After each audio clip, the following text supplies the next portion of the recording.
going to bring it home a little bit now. We're going to bring our own homegrown team of experts to the stage. I'm going to introduce Andrew Meese, who's then going to introduce his colleagues for the panel discussion. And many of you know Andrew. He's our Chief Investment Officer at Sixth Meridian. Years ago, upon graduating from Georgetown University, Andrew immediately began his career on Wall Street as a research analyst with JP Morgan. After advancing through the investment banking ranks, he leveraged that breadth of experience to lead Kansas City-based company Perfect Commerce as its CFO. He then returned to Wall Street as portfolio manager for the hedge fund Corsair Capital Management, where he was responsible for portfolio research and design. But thankfully for all of us, the call back to Kansas was strong, and Andrew and his family returned to his native Kansas in 2010, where he joined us at Morgan Stanley as a portfolio manager. Andrew is one of the founding partners and the Chief Investment Officer at Sixth Meridian, where his lifelong dedication to market research and portfolio construction serves as a foundation for the firm's investment philosophy. He is the architect behind Sixth Meridian's investments and is responsible for overseeing the ongoing research and development of innovative solutions for our clients. You've seen some of those over the years, our managed portfolios, our ETFs, our alternative investments. Andrew serves as the chair of the Sixth Meridian Investment Committee and is also a member of the Blue Arc Sixth Meridian Global Credit Fund Investment Committee. Join me in welcoming Andrew and his team.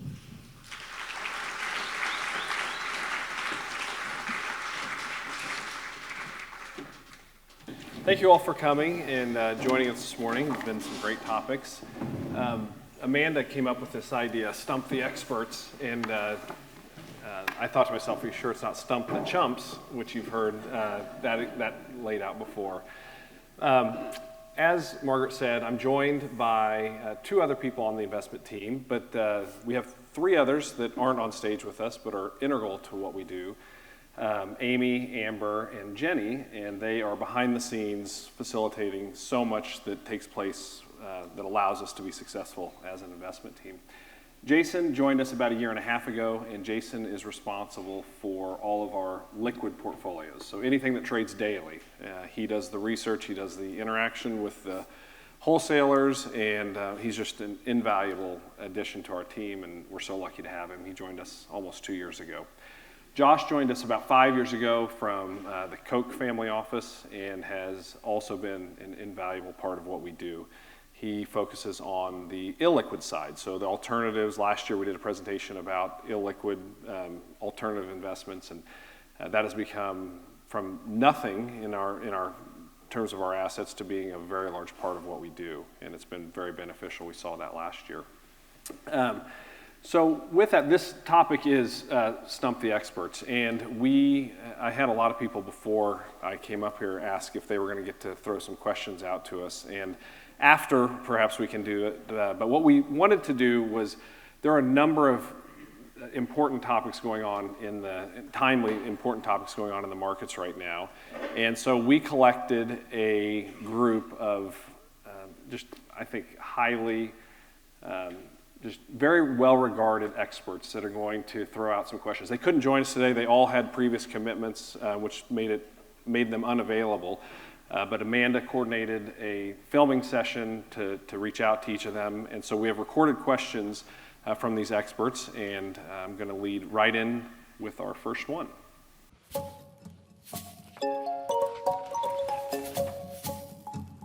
This guy tackle. Pump. Pump, pump.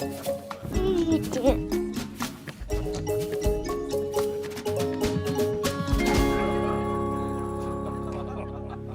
Yeah, so clearly the first expert was probably not what all of you were thinking. That happens to be my 2-year-old son, Aiden, and his prior commitments include the likes of probably learning the alphabet, acting like an airplane out on the playground, and taking a nap. But for those of you who don't speak toddler, what Aiden is wondering is, why do we have this 6-month treasury that yields 5% and a 10-year treasury that yields 3.4%? That's not logical, that doesn't make sense. And as an investor, you would expect to be compensated for the additional length and time that you're investing. And that's not what we have today, where we effectively have a 6-month T-bill kind of staring down upon the 10-year treasury. And we can see how this has unfolded over the last 12 to 18 months. And it's something Stephanie Link talked about earlier in her presentation. And I kind of liken this occasion to, if any of you have siblings, there's that sibling rivalry, which I'm well versed in because I have 2 siblings of my own. And the 10-year treasury is kind of like the older brother, 6-month T-bill is like the younger brother. And it's like the little brother finally notching that victory over the older one and making sure everyone hears about it. And it's because it's an extraordinary event, right? It doesn't happen often, and it's not normal, at least in my experience. And why I illustrate that is, as this graphic shows, this is only the 10th instance over the last 60 years in which a 6-month T-bill has yielded more than a 10-year treasury. And that's what we call inversion, or it's upside down. And the man on the right on this graphic is Jerome Powell. He's the chairman of the Federal Reserve, and he has a lot to do with the current state that we're in. So why has this occurred? I want to rewind the clock a little bit, 2 years. So what this represents is the treasury curve. So across the bottom, you have the different maturities for treasuries that can be purchased. And as you can tell, it's upward sloping, which essentially means you're getting more compensation the longer out you go. This is normal, it's upward sloping. But then let's fast forward to today, and what we have is the opposite of that. It's downward sloping, it's not normal, inverted, some of the same words I used earlier, and 6-month T-bill is up 5 percentage points, the 10-year's up only a fraction of that. And the Federal Reserve has a lot to do with that and what they've been doing with hiking rates. So they have a big control over those maturities from 1 month to 2 years, and that's why we've seen this lift in what we call the front end of that curve. And it's all in an effort to bring down inflation, again, which Stephanie touched on earlier in her presentation. But that still doesn't answer the question that Aiden asked, what is going on and how does this work? How is a 10-year treasury lower yielding? And to illustrate that, I'm going to go to a favorite activity that he and I have, and that's building blocks.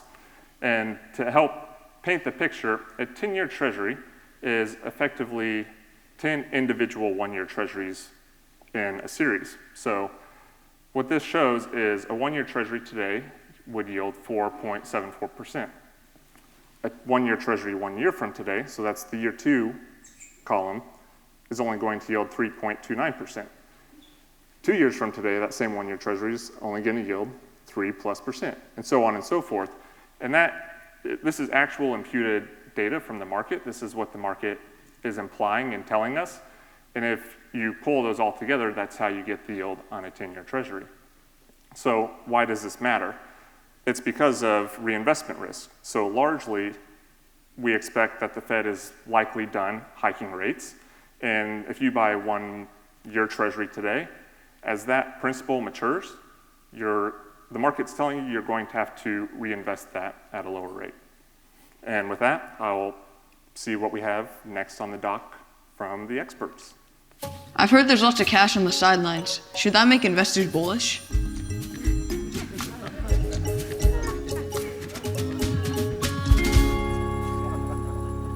So that was my youngest son, Henry, and he's a big sports fan, and I think one of the ways to think about this idea of cash on the sidelines, let's just think about when you hear that and you see it reported, there's a lot of cash on the sidelines.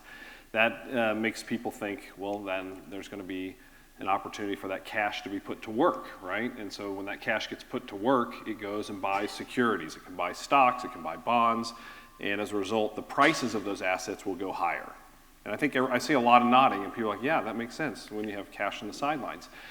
Well, let's think about a football team. And if a football team has 11 players on the field, and then they have, in a college, they might have 80 players on the sideline. So there's a lot of players on the sideline. But when they make a substitution, they don't then go to 12 players, right? One player goes out, one player comes in. And the same thing happens in financial markets. When you decide with your cash on the sidelines that you want to go buy a stock, all that happens is that cash goes from you to whoever sold it to you. So when it was cash on the sidelines for you, it now becomes cash on the sidelines for whoever you bought it from. So in function, there's never any change. And so that idea of there's a lot of cash on the sidelines it always remains the same in the event, because if I buy it from Jason, Jason now just has the cash that I used to have on the sidelines is sitting in his account on the sidelines, and so there is no fundamental change. And so as a result, using that data as an indicator that tells you I should be overly bullish or overly bearish is not very effective, because cash is fungible. It moves from one pocket to the next. All right, we're going to go to our next expert, or our next question for the expert. Does anyone even go in the office anymore? Why should I own commercial real estate?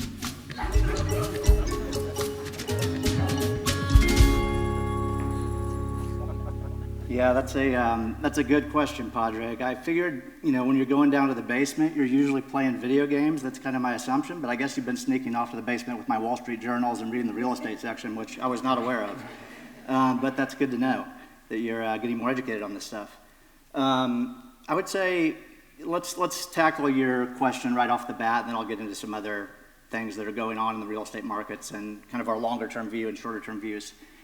So as you can see on this slide, to Padraig's point, we do have concerns with certain segments of the real estate market. Specifically, his specific question was office, and is anybody going into the office anymore?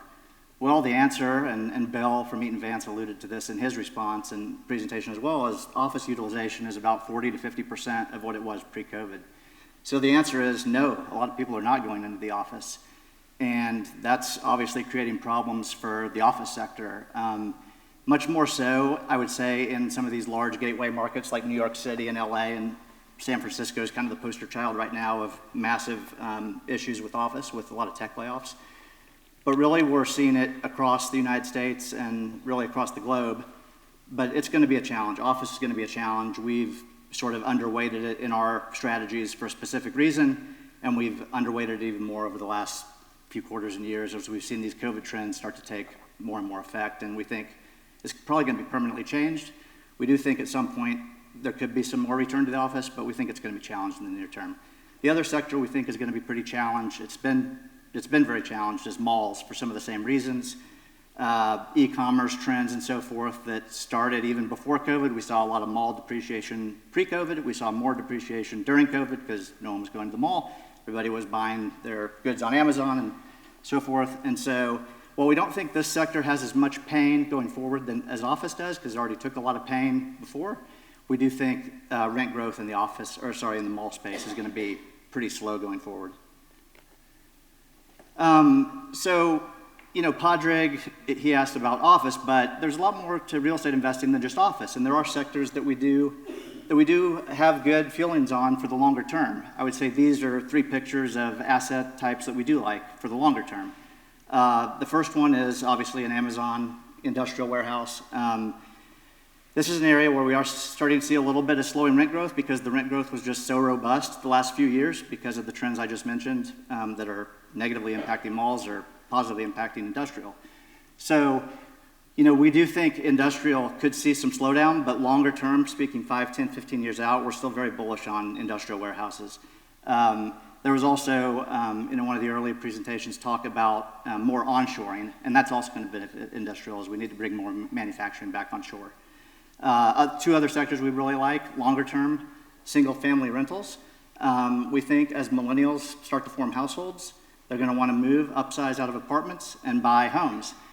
Mortgage rates, as you know, have gone up a lot, so not everybody can afford the cost with higher mortgage rates these days, but still want to upsize. So we think this is going to be a good place to be in over the next 5, 10, 15 years. And it might come under a little bit of pressure in the near term, but we have longer term strong views on single family rentals. The last would be what we call a central government office, which is one segment of office that we do like. And you can think of types of government office where it requires high security clearance. You need to go into work. You can't work from home. Think about regional FBI headquarters and things like that. This just gets to the long-term benefits of holding real estate. You can see how you've been able to compound your wealth at a greater rate if you incorporated a 20% allocation of real estate into your portfolio versus just holding 60% equities and 40% bonds. That orange line is the 60-40 portfolio. My eyes are going bad, but I think the blue line is the is a mix of 50% stocks, 30% bonds, 20% real estate. So you would have compounded your wealth over the last 25 years to the tune of about $500,000 to $600,000 more by incorporating real estate. And the yellow line is just if you only held real estate, which we wouldn't recommend just holding real estate, but that's what it would have done. So I've spoken about sectors we don't like and sectors we like, and then our long-term view that it's positive to hold real estate. I'll just get into more of our short-term view, and that is in the near term, meaning over the next 12 months or so, we think most sectors are going to come under some continued pressure.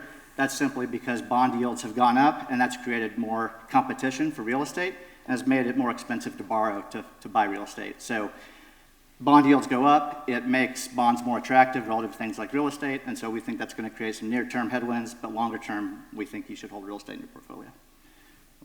Go to the next one.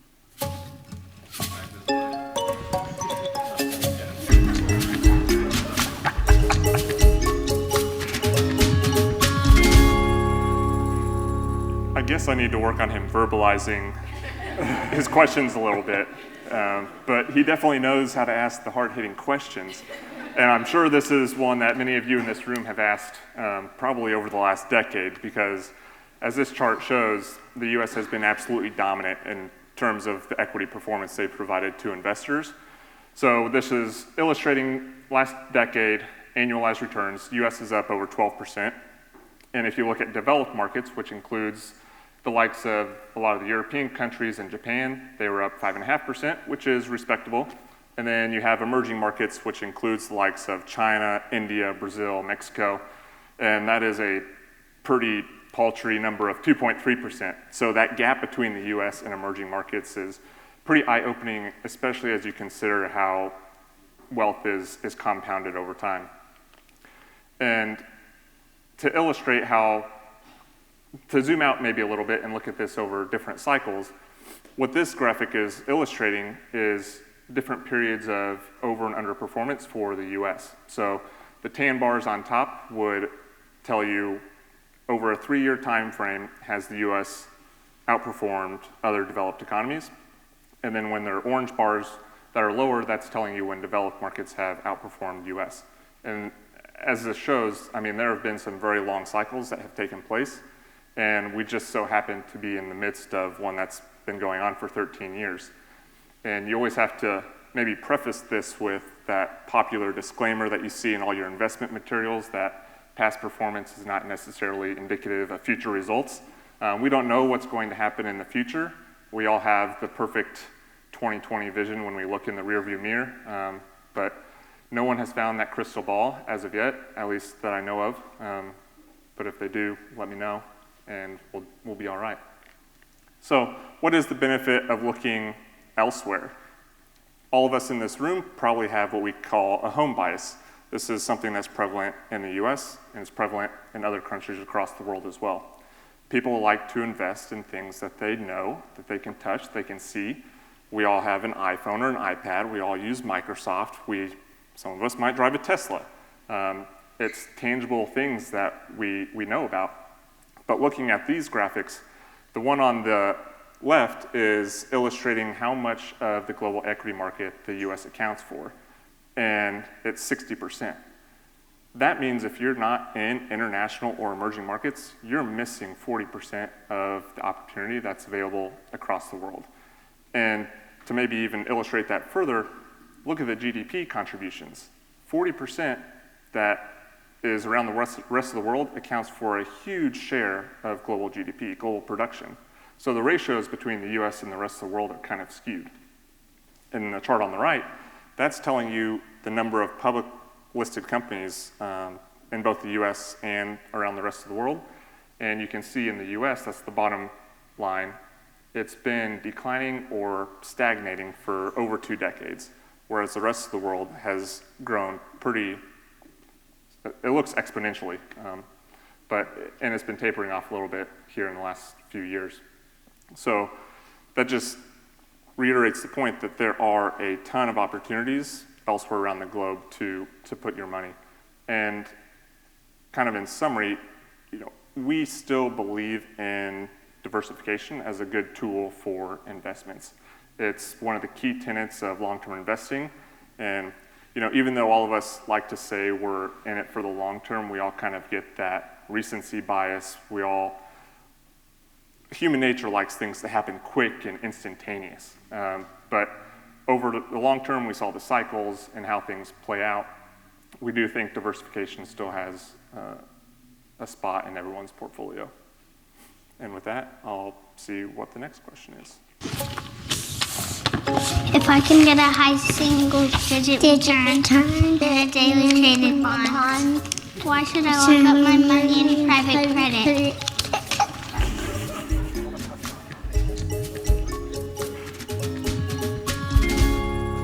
Well, I can tell you right off the bat, we're not paying our kindergarten and first grade teachers enough these days, because that is way more advanced than anything I learned when I was 7 or 4 years old.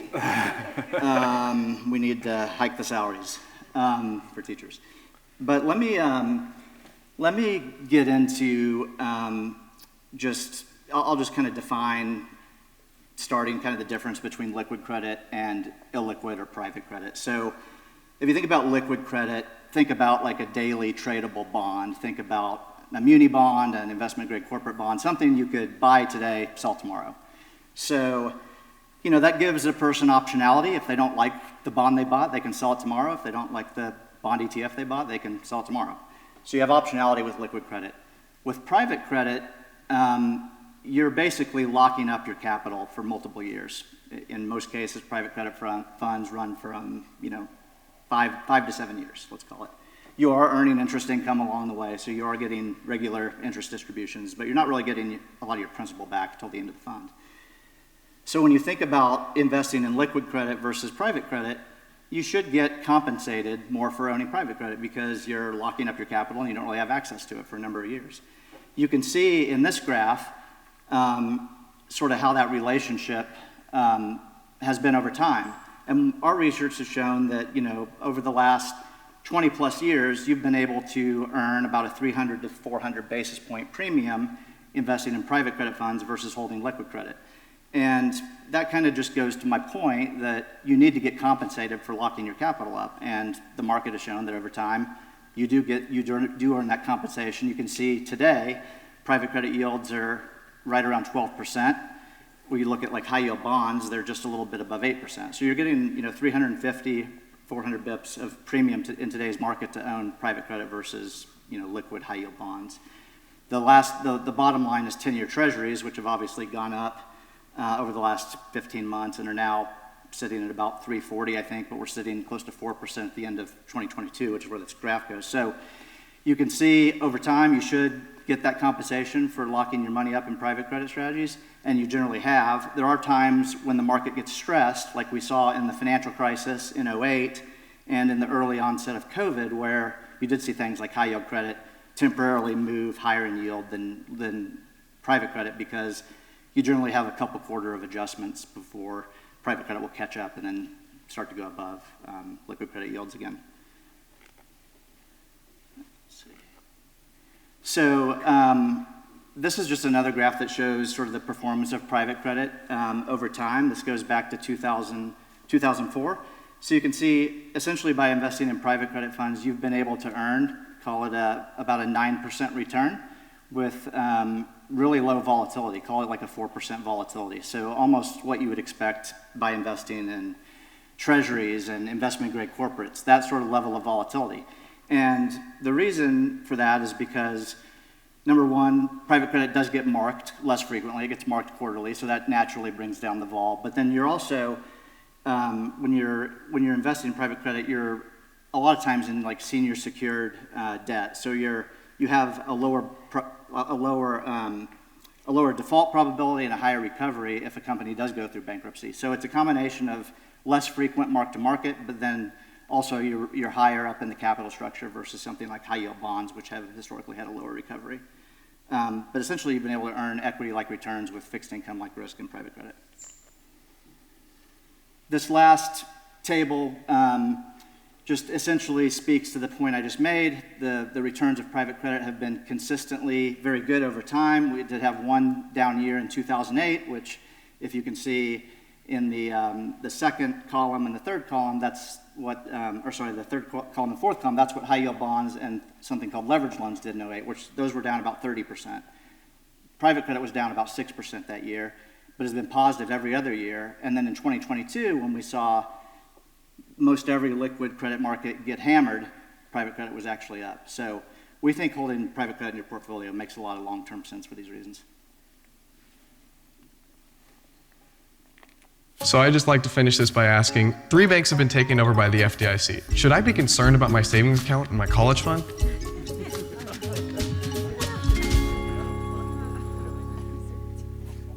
That's a timely question. That's my oldest son, John, and he is graduating from high school this week. So he is going to college and is probably worried about how it's going to get paid for.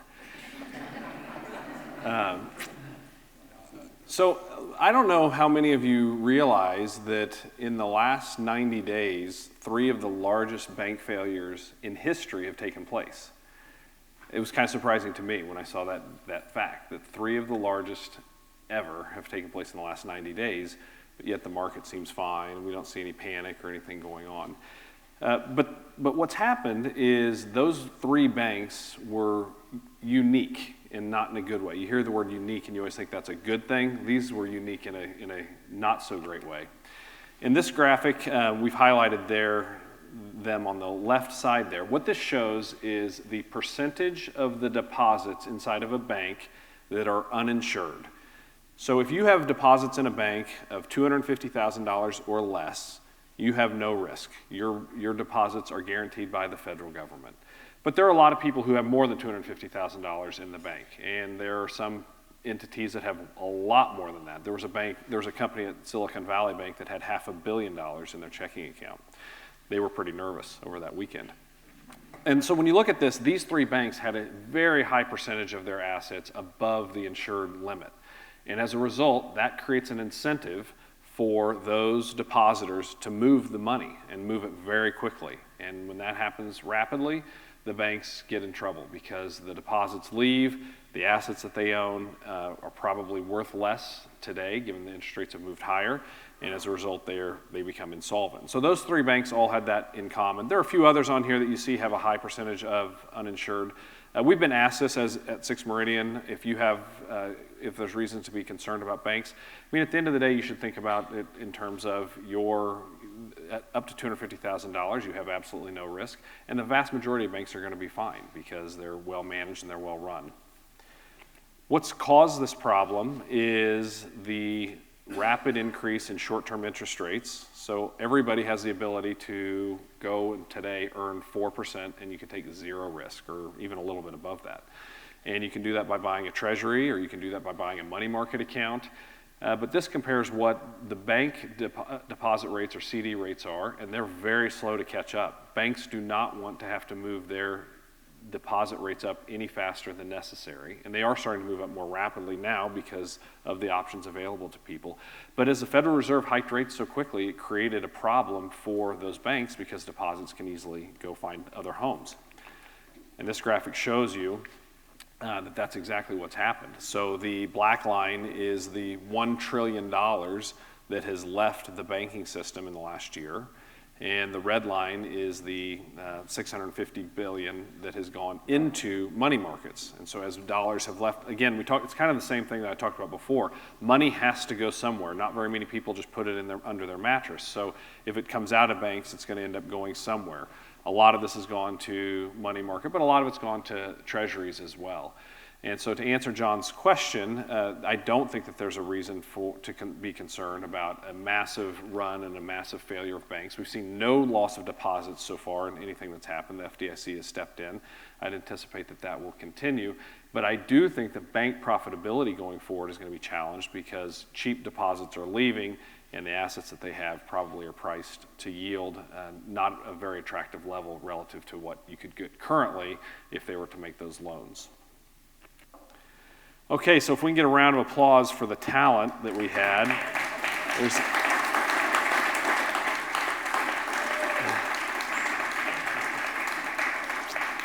And I want to give a big thanks to Amanda Meyer, who is in charge of putting this presentation together and putting this whole celebration together and all of our events. She does an amazing job and is extremely creative, and as some of the speakers told you, she is incredibly attentive to the details to make sure that what we deliver is at a very high level. So thank you very much.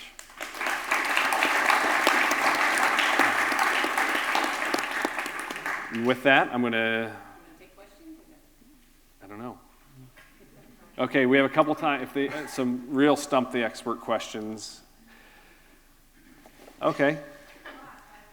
Can you talk about the rise in interest rates, and even if it creates a short-term headwind for real estate, how the expected refinancing is going to happen in 2023 will impact opportunities, and if you have to be pickier about that, like you're saying, maybe warehousing or industrial warehousing is better than some other things. Can you talk about how that impacts the opportunities that might come and how you need to shift what sectors you're in?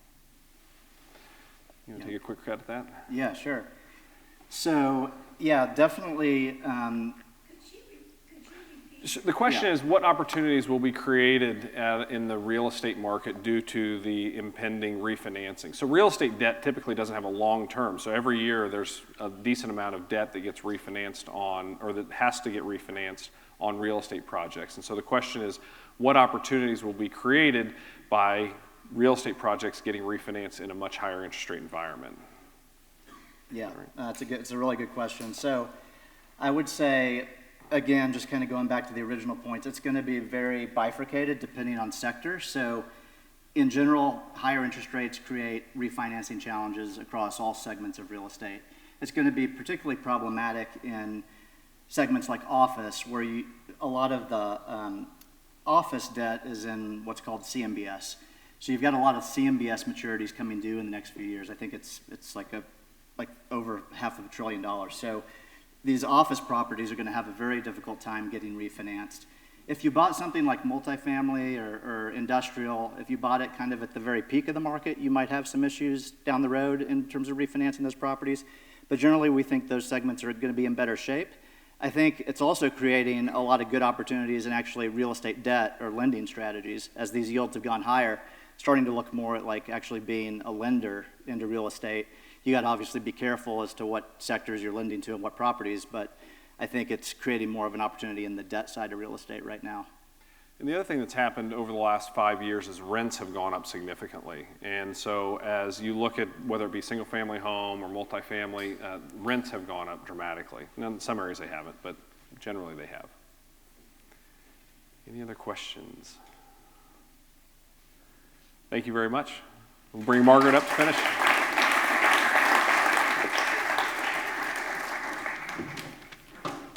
Thank you, Andrew, Josh, and Jason. You were not stumped by the experts. As hard as they tried to stump you with their very difficult and well thought out questions, you nailed it. So thank you very much. A couple of things. Again, I think I wanted to mention Amanda's effort into going and planning this event and all of our other events. Literally, she will start in the next couple of months planning for next year. And as I hope you would agree, there is a lot of detail and attention into vetting speakers, finding great speakers who will come here and share with us, also coordinating with our own team.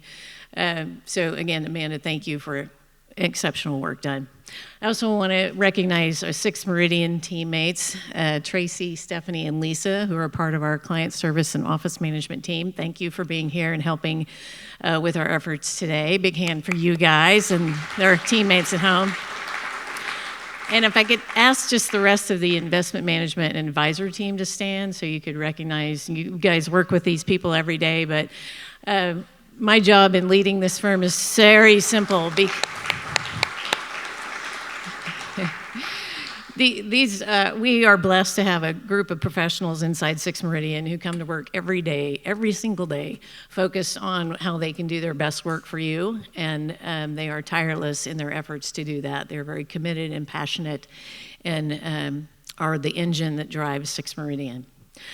The bigger engine that drives 6 Meridian is my last point. I want to thank all of you, first of all, for being here today. We know this is a commitment of time, and hopefully you found it very worth that effort and that time, and certainly breakfast was amazing, so there's that. But I also want to thank you for the trust that you put in us as your financial professionals.